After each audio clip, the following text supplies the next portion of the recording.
Welcome to the Money Over 50 podcast, brought to you by Dallas Davison and Michael Hogue from Money Over 50 Financial Advisors. This information is general in nature and does not take into account your objectives, financial situation, or needs. Therefore, you should consider whether the information is appropriate for you and your personal circumstances. If you require personal advice, please contact Money Over 50 Financial Advisors. Welcome to the Money Over 50 podcast. I'm here with Dallas Davison. What do we have today? Thanks, Harley. So today, another philosophical, conceptual one by me, as per usual. So mainly just wanting to talk about a concept that I had written down a while ago to discuss, but we had a meeting yesterday that really brought this front of mind for me, which was the concept of basically clearly articulating or defining what your fears actually are.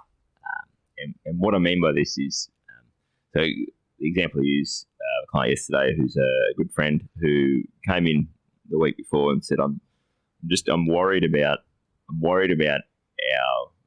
retirement savings. Now this is a bloke that never had a single worry for a long time in his life. We joked about this in the meeting yesterday. When they first came to see me, they had again, it's all anonymous, I can use numbers. They had $400,000 in super, and as you say, this is a good mate who's just a funny guy, life of the party.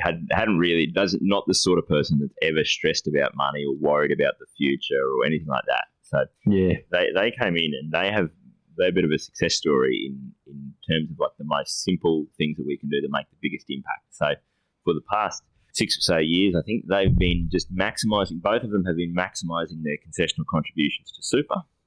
Other than that, they've just been going about their life, living the dream, having a great time, enjoying themselves. Just the old set and forget. The old set and forget. And we've tweaked it at the end of every year to just go, hey, how's that going for you guys? Yep, all good. We can keep doing that. Okay, just kept doing it. And they're actually a good example of one that, separate to that we talk about not trying to do too much. I just said, if you guys just do that every year, we'll be fine. Yep. So they've had a bit of spare cash flow so that other things have changed and popped up, and they've bought cars and sold cars and done work for the house. But they've just been consistently doing that. And so their $400,000 has just ticked over the $1 million mark. Yeah. And so because they've just been so consistent and so regular with everything and following the plan, they're basically slightly in front of where we thought they'd be. And their plan was that in the next sort of 4 to 5 years, they would be on track to be somewhere around 1.5 million.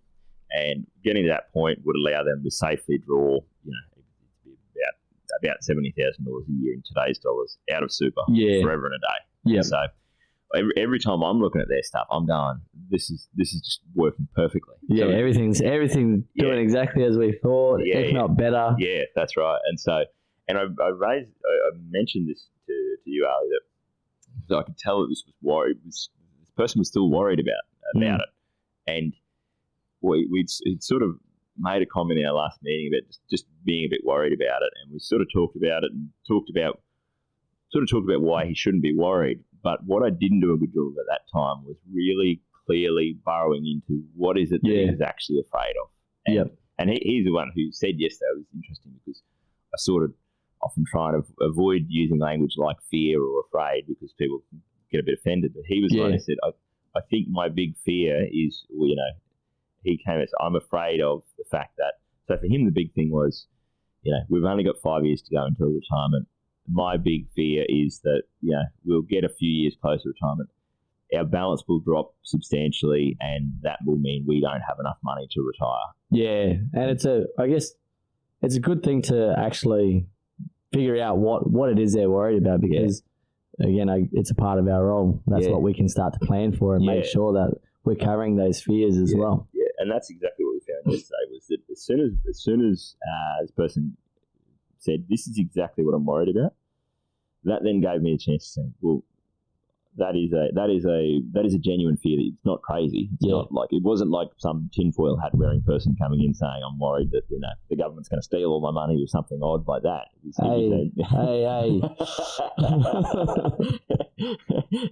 You're like defending all the tinfoil hat wearers. I'm like, no. So, but yeah, this is the thing where I said, and that was really useful, was when he'd articulated that, I think it actually made him feel better to go, yes, that is a genuine concern that you should have. Like we are also worried about that. Yeah. However, because we are worried about that, this is the plan that we generally put in place, which is that a couple of years out from retirement, we'll start to look to move a little bit of your superannuation balance into cash, so that by the time you reach retirement, you've got a number of years, maybe 2, maybe 4 years worth of cash set aside within your superannuation fund, so that if like you said, your big fear is that we have another GFC type event, your balance drops substantially in that year before you retire, you will know that you've got the peace of mind that your first few years of your retirement are taken care of. So, but it was a good example of one where I'd sort of explained that roughly last time, but I hadn't really let the person articulate exactly that's what. And I think it worked much better yesterday by first letting him give voice to that, letting him articulate exactly. And I think it also helps with couples where you sort of go, it's not articulating to me, but then also articulating to his wife, this is what I'm worried about. And are you worried about that? And she could sort of say, yeah, I guess I'm a bit worried about that. She wasn't as worried as him, but sort of then made it like hey, we're a team. Yes, that's a concern.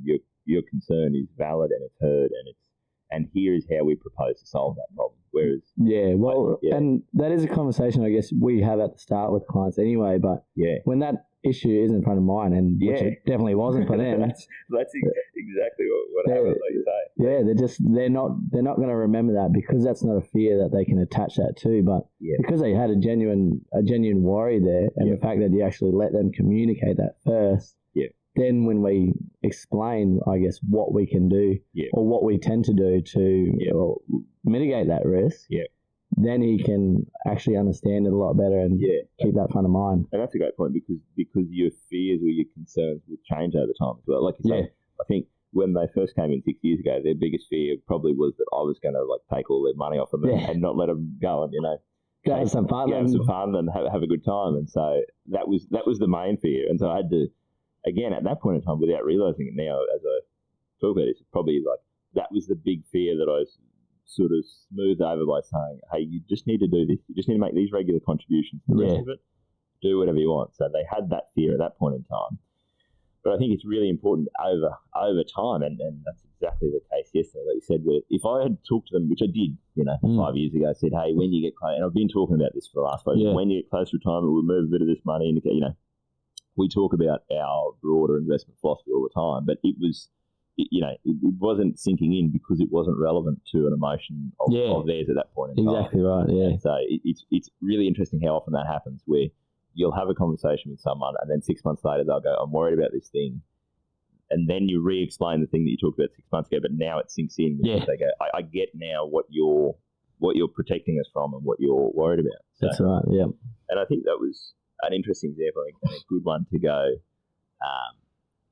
We've talked this a lot of time with clients where they sort of sometimes feel silly or feel like they're being a burden or wasting time or something. They'll tell you, this is probably silly, but I'm worried about this thing. And we have to be the one to say, like we say it all the time, don't ever feel bad about articulating to me what you're worried about, because that makes our job so much easier. So much easier, and then builds our relationship with them as well. Yeah. We're making sure that what we're doing is actually aligned with what they want as well. So I think I had a client, I was back and forth on the phone and emails, and then they apologized because they didn't want to be a burden. Like, this is my job. Like, let me know these things. I'll figure this out. This is my job. And it's exactly right, because it's so much easier. If someone just says, this is what I'm worried about, or this is how I feel about this, it's really, like, for us, it's just dollars and cents. So you can go, okay, you're worried about this?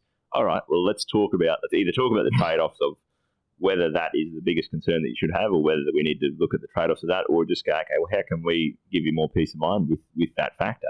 But it's so much easier when people are doing that, rather than if they're worried about saying something that you're then sort of hoping, you're praying, I'm going to do this. Is that helping? Are you feeling better about this? And they're sort of, you're not really, and you would have seen, how many times you have meetings where you try and explain something 5 different ways, and it doesn't sink in until you use the right, and you just got to keep trying, and then they're saying, that's not really what I mean, and that's not really what I'm worried about, or that's not really what I want. Until eventually you hit that point of, Oh, okay, yeah.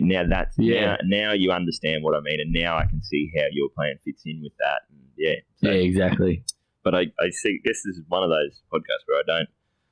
The takeaway for most people is probably a couple of things that I can think of is that if you don't know where you want to be, you don't know what you're worried about, and you don't know sort of how to communicate that is.